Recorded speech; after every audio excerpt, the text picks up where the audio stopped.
with a well-oiled machine at Carolina Blitz and did the four-man rush. And yeah, Well, hold on. So Sheena and I are Quick Blitz. quick I run blitz. Carolina Blitz, and Oh, Sheena runs Quick Out of the Blocks, and she also works for Fox 1340. So we are two separate entities who come together to put on Quick Blitz. word. Any questions? This is the Four Man Rush.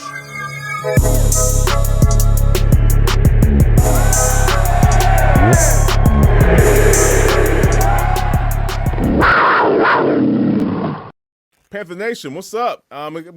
We have some folks, chiming in, and let's talk some Panther football. Um, I know, ladies. Obviously, Vashti, you've already introduced you and Sheena, but if you could again, just introduce yourselves one more time, and we'll get started.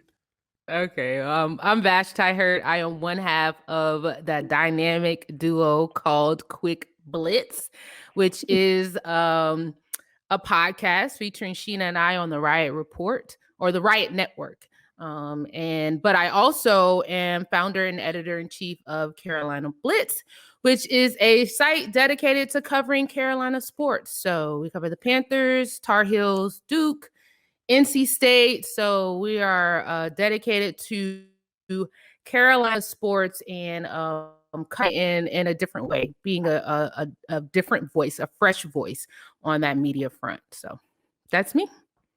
Outstanding, outstanding. Sheena, would you like to speak about yourself real quick? Well, my name is Sheena Quick. As Vashti said, I'm the other half of Quick Blitz. It's basically a merger of my company and my site, Quick Out the Blocks, with Carolina Blitz. Just like Vashti said, just give you guys a fresh perspective on, an honest perspective on the things that we see in and around the locker room and games and things like that. But I also contribute regularly to Fox Sports 1340. I cover the Panthers, of course, the Hornets, and NASCAR. I dabble a little bit in NCAA with Vashti for Carolina Blitz. If there's a city that she can't get to, which, she's kind of all over the place, everywhere.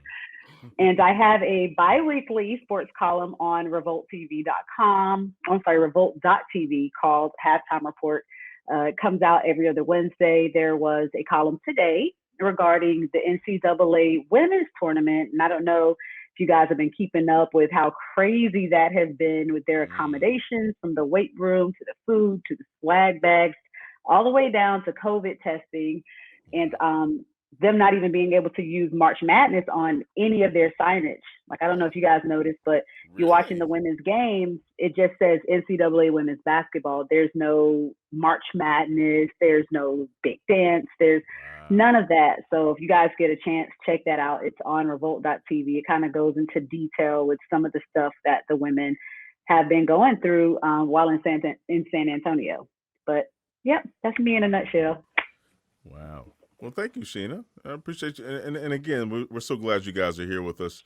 We're gonna have a great conversation about Carolina Panther football, obviously. Um, and let's just go ahead and just get started, man. We'll talk about free agency real quick. And I'll try to moderate that as best I can. We have three primary topics, 20 minutes each, and we'll just pass the mic around. Of course, you guys are guests, so we'll start with the ladies first, and then we'll head over to Larry, then Monty, then Will and Kevin.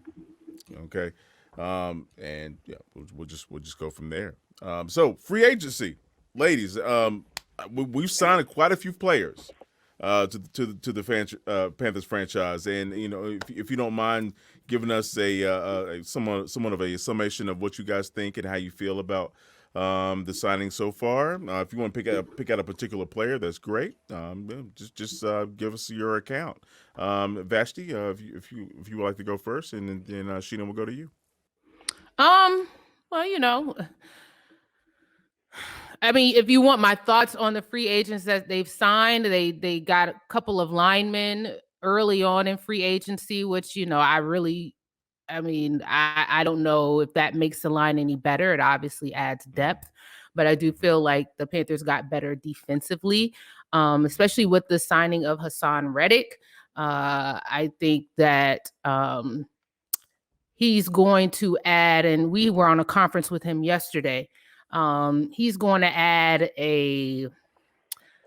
I would say kind of like a edge. I think the Panthers defense has an edge, but he's going to add a different an additional edge to them. He had a breakout season last year, and I guess during this whole free agency period, I don't know if the iron struck as hot as he thought it would, because he kind of mentioned that some people may think that his success last year in Arizona was a fluke. So he's a guy with a chip on his shoulder. He's an edge rusher, and I like that addition. I mean, they still have to do something with the cornerback position, but defensively, they have gotten better with the free agent signings that they've had. No doubt. Thanks. I mean, I'll agree with that. But I will say this: nobody really jumped out at me as far as these free agency signings, other than Hassan Reddick, of course, and like Vash, I say he'll be playing with a chip on his shoulder. It's not really a surprise signing for me, because we know that Matt Rule is very loyal to former players that were a part of the Baylor or the Temple programs. So that wasn't that shocking. But I won't even hold you guys. Like the signings of the offensive linemen were just bleh. And it seems to be that way every single year. The Panthers seem to love thinking that somehow, some way, injury-riddled offensive linemen are going to come to Charlotte and sip like some, I guess, everlasting injury-free water or something and work out. And it just has not worked out in their favor. I feel like they make lackluster moves along the offensive line, and that's like one of the most important units on the field. And of course, that cornerback position definitely has to be dealt with. The only stability they've had in the secondary left with James Bradbury. And, Dante Jackson, he's primed and prepped for a breakout season. I think he's put on some muscle and gained some speed. He was injured last year. As long as he can stay healthy, I think that he can be a very good, solid cornerback, especially as he progresses in his career. A lot of the mistakes that we saw Dante make so far is because of his speed. And let's just face it, sometimes speed can mask a lot of other deficiencies when it comes to coverage or physicality or, jamming up at the line and disrupting those routes. And usually when that happens, he has enough speed to catch up and recover, but this is the NFL. Everybody's fast. Well, a lot of people are fast. I'm going to say everybody. Everybody's fast. So we've seen him rely on that speed, and it's kind of been the gift and the curse. It's something that he's always been able to fall back on, so he didn't have to be as precise with everything else. But he's been working on that this offseason. I think that last year we would have gotten a better look at that had he not had the issue with, the famous toe. But you got to get a cornerback. I would have liked for them to get a veteran cornerback in free agency. That has not necessarily happened as far as a CB1. Because I think Dante is solid, but I think they're going to go bombs over Baghdad on the other side of the field, the way that we saw the last couple of seasons. So that secondary they need to make a huge splash in the secondary.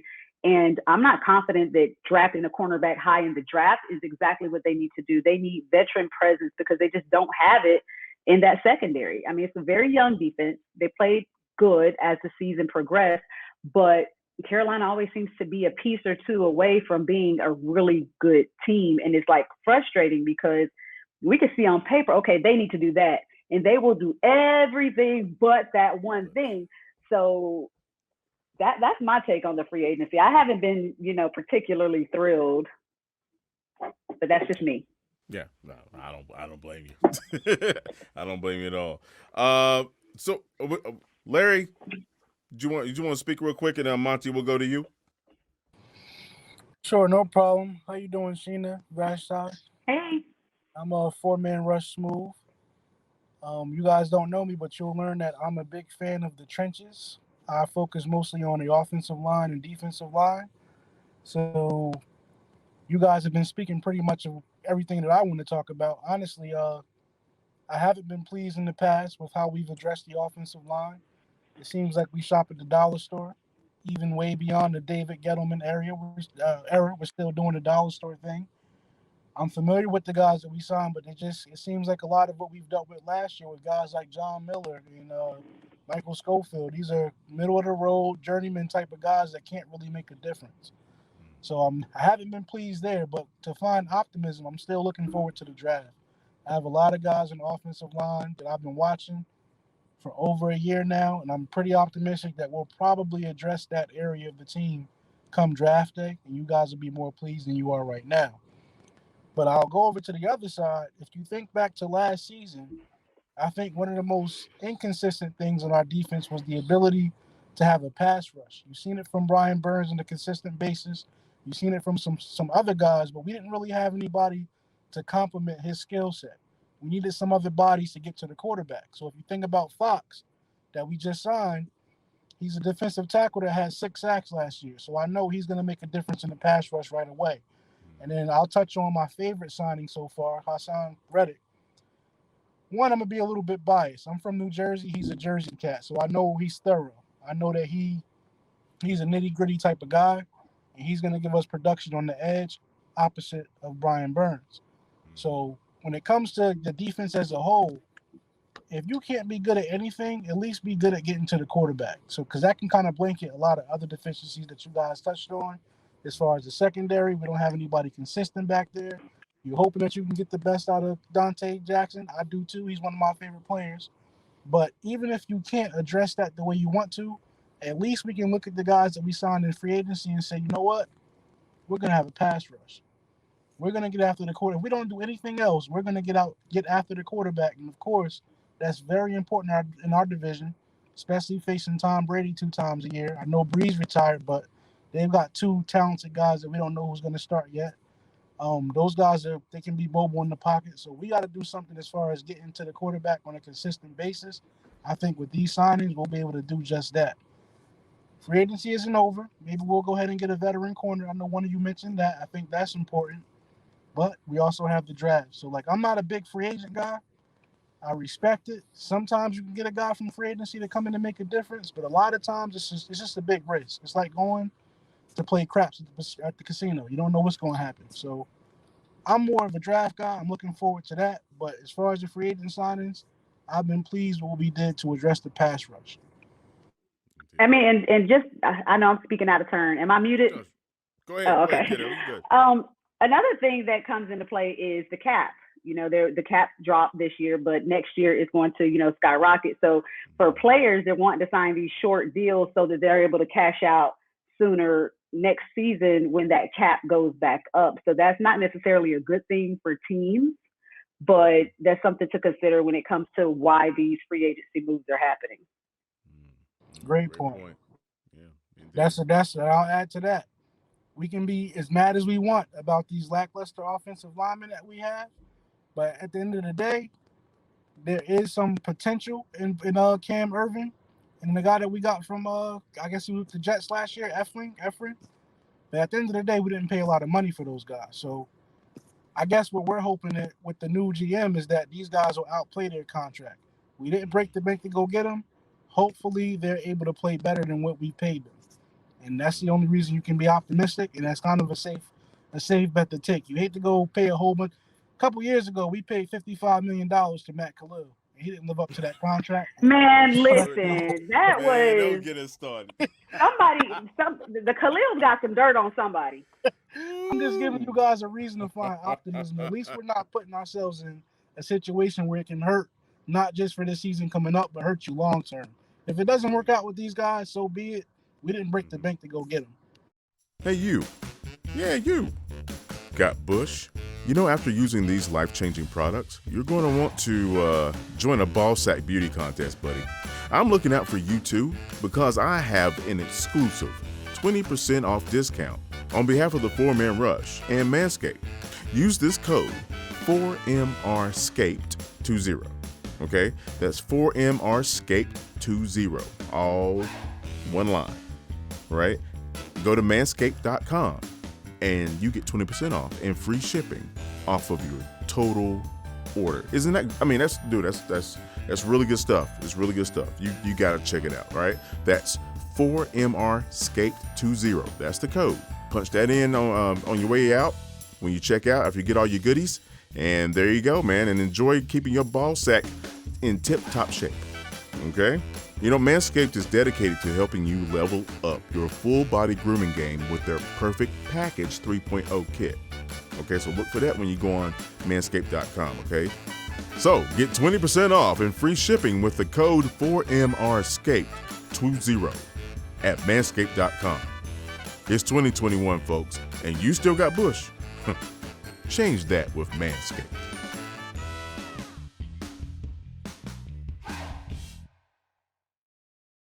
And let's not front, guys. The Panthers got another position, and I'm sure we'll talk about that later. They have another position that they're trying to figure out how they're going to address. So I don't anticipate any huge free agent signings until they shore up that position. I believe I know what you're talking about. I think we're going to be touching on that position a little bit later too. You got a point. Monty, how you feel about the free agency signing so far, bud? Yeah. First off, how's everybody doing tonight? I just listening to what everybody's saying. I think all of y'all have kind of hit the nail on the head, and I think we all kind of agree that Hassan Reddick arguably is the best, or sort of the biggest free agent signing that we had this year. I'm a little different. I think just the best word this year or this offseason has been weird. Coming off of COVID and just this crazy 2020 season we had, I think this offseason has been just as crazy. I've been pleased with a lot of the defensive signings that we had, from Hassan Reddick to even Perriman. I think Perriman brings that veteran presence, as an interior linebacker that I think that we desperately need. And we saw what we lost in Luke last year with the terrible signing of Tahir Whitehead. So I feel like us bringing in Perriman, I feel like that was a very good signing as well. I don't really want to say I have nothing to add with the offensive lineman, but I agree with all of y'all. I think this franchise and this fan base has settled for mediocrity for too long. And you can say, Lawrence, you brought up Matt Khalil. I'll raise you one and say Matt Paradis. We brought in Matt Paradis and we still haven't seen the Matt Paradis that we thought we were going to get when he came from Denver. And I feel like that hurts, and then just to see us double down with guards that may start, may not start, and just seeing the history of what Fitterer did in Seattle. And now you see Russell Wilson wants out of Seattle because they couldn't build an offensive line around him. It makes me nervous. And it is weird, because on one hand, I'm excited for what we did on the defensive side of the ball. I think adding Reddick and pairing him with Burns, even if it's just for a season, I think we can see great gains from that, and I think that will be great for guys like Gross Matos that's coming behind him, and I feel like our depth up front on the defensive line is great. But then when you look on the other side of the ball and the offensive line is horrible, man. It's hard to be excited. And then I agree with the ladies. I probably was the loudest person banging the table for James Bradbury to be signed instead of Shaq Thompson. And and since Josh Norman has left, now 5-6 years ago, it's like we've had a never-ending door, a turning door at the cornerback position, and I feel like that's something that we desperately need as well. So it sucks because I think where we did a good job of adding depth to a lot of places, the three hardest positions to fill, we desperately need a quarterback, a cornerback, and offensive tackle. And it's no way in hell, excuse my language, that we're going to address all three of those before the draft. And even after the draft, who knows?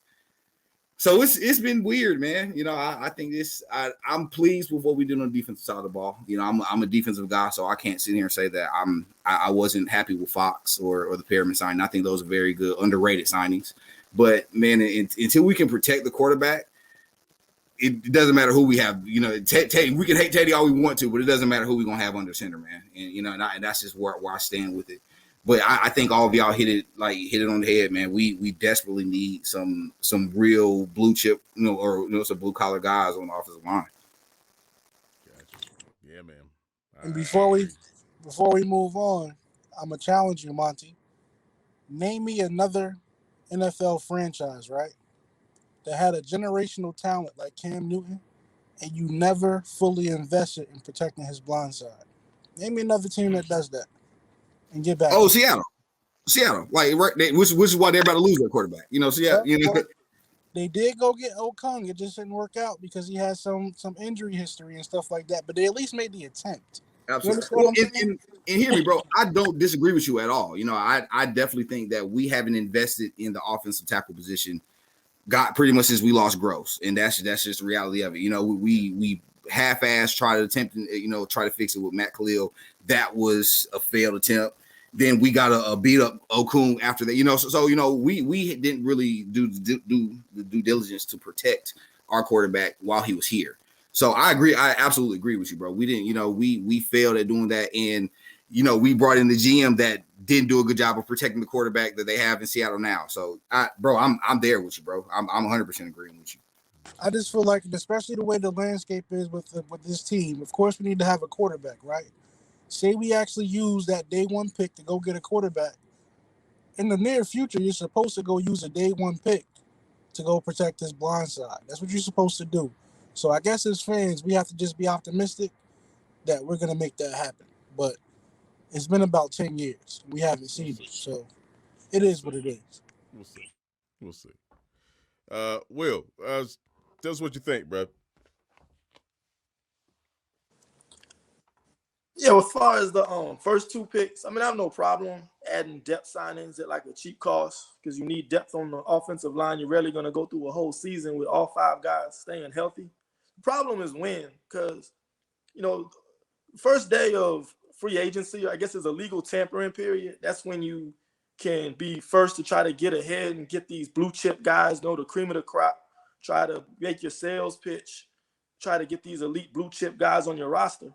But the Panthers, they ended up using their tampering period on Cam Irving and Pat Elflein. So why are we signing these guys who can probably be taken in the second and third wave of free agency on day one? And I mean, were there other teams lined up to sign these guys? I still believe, I mean, they would probably still be available now if they had just waited it out and probably at lower contracts than what the Panthers signed them at. And if they weren't available, it wouldn't be the worst thing in the world either, because you could probably get a similar caliber player. I mean, I don't think Cam Irving's better than the guys we have now. I think Trent Scott's probably a better left tackle than he is. John Miller's probably the same caliber as Elflein, but they play Elflein's got a bigger contract than he does. So I thought they kind of rushed a little bit to sign second and third tier guys. And they did that kind of last year as well. So I don't know if it's just the inexperienced front office, you know, making these moves way too early in free agency instead of waiting it out, being patient and trying to get the best players at the right price. Because as you're seeing in free agency, it's a very slow market. So you can get some better players on cheap deals if you just wait it out and be patient with it. So I didn't really like the first two signings.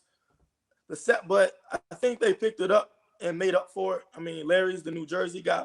I'm the Florida guy, so I'm going to hype up Denzel Perryman, the linebacker. I mean, he's a banger, you know, very solid downhill player. I think with him, Shaq Thompson, and Jeremy Chin, you have a very hard-hitting, fast group of linebackers. And I think with Chin and Shaq's athleticism, they'll make up where Perryman is weak, which is historically been in coverage. Now he has improved in coverage. I think he had his best 2 seasons the last year in terms of, you know, matching up with tight ends, running backs, and playing in zone, which Phil Snow likes to run a lot of. So I think that was a very good, underrated signing. I think he'll be a big impact player at a position in need. But one of my favorites was actually Dan Arnold, the tight end. He was from the Cardinals. He's got a very solid athletic profile, almost a 40-inch vertical, runs fast. And you're talking about a team that struggles so much in the red zone. What better way to go than getting a tight end that can go high point the ball, make contested catches, and do things like that? Only thing I want to see with him is, you know, is he a finesse tight end or is he a dog? And he's going to go out there and block and make those hard catches over the middle, absorb contact, hold on to the ball, and make those kind of plays. So there's a lot I want to see more from him. But at face value, I think that was a very good, underrated pickup at another position in need, because I know Kyle Pitts and guys like that were talked about as potential picks, but I think with Arnold, we got a great player with athletic upside that could contribute right away at that position. The running back, nobody's mentioned, a D3 guy from Newberry College. I looked at some of his tape on whatever was out there. I mean, he's a pretty versatile guy. He reminds me of the guy we had last year, Trenton Cannon. So maybe he'll come in, be a kick returner, third down back, things like that. And I know running back is an area they may still want to address. There was a rumor on Twitter last week that they were in play for Chris Carson, who's actually a starting running back for the Seahawks. So it looks like they don't want to have Christian McCaffrey carry that as much workload as he has in the past. They're looking as more of a 1A type guy as opposed to a pure backup. So we'll see the direction they go. I like, people mentioned Hassan Reddick already, so I won't say much about him. I think him and Brian Burns rushing off the edge is going to be a very good duo. If you follow Reddick's career, for some reason the Cardinals had him as like an off-the-ball traditional linebacker for like his first couple of years, and he just never really lived up to his draft status. They finally put him in edge rusher last year. He has 12.5 sacks. The Giants game, he probably had the best game of any edge rusher in the entire league. He had like 5 sacks that game. So if the Panthers with Matt Rule and Phil Snow already knowing him, he played with them at Temple, they're going to use him properly. You know, having that him and Burns coming off that edge, you mix in Haynes, Gross Matos, and those guys. I really like what they did with the defensive line. So we'll see where they go from here. I think we got off to a very slow start. I wasn't a fan of the first 2 moves, but they made up for it in the last couple of weeks. Indeed. Kevin Avery, what else could you say about this free agency signing period so far? Well, for me, I kind of had low expectations for free agency, primarily because I knew the salary cap was going to be reduced in 2020. The salary cap was $198 million. All season, they were saying it might drop down to 175. Then it ended up being 182. Had it not been for the pandemic, it was supposed to have been around 210. So you're talking about a $25 million difference. So I really had low expectations for any type of, splash moves, because I knew we had to tag Moton, which was definitely the number one priority. And I know we was going to try to keep a couple other ride guys. But, as far as the signing of the 2 offensive linemen, I had to do my research. I personally never heard of them. Then I remember Larry put me on to Cam Irvin, because he's a Florida State guy. And, he showed, how he did while he was at Florida State, first team All-American. The thing that I noticed about the 2 signings, even though they're not popular and these are depth signings, we're talking about something that's vital in the NFL today on the offensive line. That's position flexibility. With Elstein, he could play center and both guards. Cam Irvin has actually played all 5 positions. Again, you want to be in a position where, you can only take so many limited number of offensive linemen on Sunday. Just with them 2 guys alone, you pretty much got all 5 positions covered outside your 5 starters. Now, talent-wise, I know a lot of fans may not be like, too thrilled or excited, but I can understand the logic behind these guys. Also, they fit the athletic profile that Matt Rule seems to have liked. When you go to mockdraftable.com and plug up these guys' names, these guys have very good athletic traits that Matt Rule has said from day one that he looks for. So that's something that I can understand why they made those signings, but definitely wasn't nothing to write home about. As far as on the defensive side, everybody's pretty much done touched on it. I was just excited more so about the Perriman signing. Everybody's just been still in a state of shock since Luke Kuechly retired. We saw that, with Tahir Whitehead and how ugly that looked. Both him and Shaq Thompson, I think, still owe us apologies how they played the linebacker position last year, especially Shaq. You had 5 years with both Luke Kuechly and Thomas Davis, and that's what you put out. I get it. I understand you lost your mom while you was over in London. I get all of that. We don't know how that affects a player.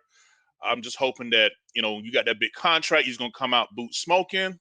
You had your moments. You had to cussing out toward the end of the season, start playing better. But overall, for you being a top paid linebacker in the league, I got to see way more better in 2021.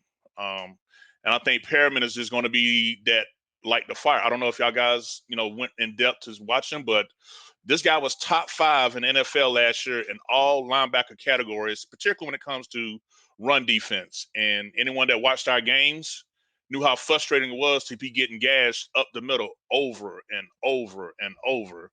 So for me, Denzel Perriman definitely is my favorite pick. I will say that with the other guys that's drafted, I think that we're going to see more hybrid looks A lot of mix of 40 front with 4 down linemen and 30 front with 3 down linemen, because the guys that we signed, they play multiple positions. You know, we mentioned Hassan Reddick, you know, as our edge rusher coming off. Yes, he has played off linebacker. Yes, it does show that he was better coming off the edge, but you still had that, you know, position flexibility. You know, Perriman would be the perfect inside linebacker in a 30 front as well. So I think that I forgot, when Hassan Reddick was talking on his press interview, he was saying that how when Phil Snow gets these caliber players, he's trying to get as much minimum on the field in many different, you know, type of formations and personnel groupings as possible. So I think we're going to see a lot of different types of defensive schemes with the Panthers. But overall, free agency, I give it a C plus for what it's worth. Like I said, I had low expectations, so you know, doesn't really shake me one way or the other. Like Larry, I'm ready to dip into this draft and build up these trenches. Man, I will give a quick shout out, Kev. My cousin is a diehard Jets fan, and I know we don't know much about the guy, but Frank Louvu. Oh yeah. Mm-hmm. Whatever. Like, I haven't watched any tape on him, but my cousin was absolutely livid that they didn't resign him. So he telling me that we got a pretty good football player, so he's gonna be somebody we could watch. Yeah, he got a lot of energy.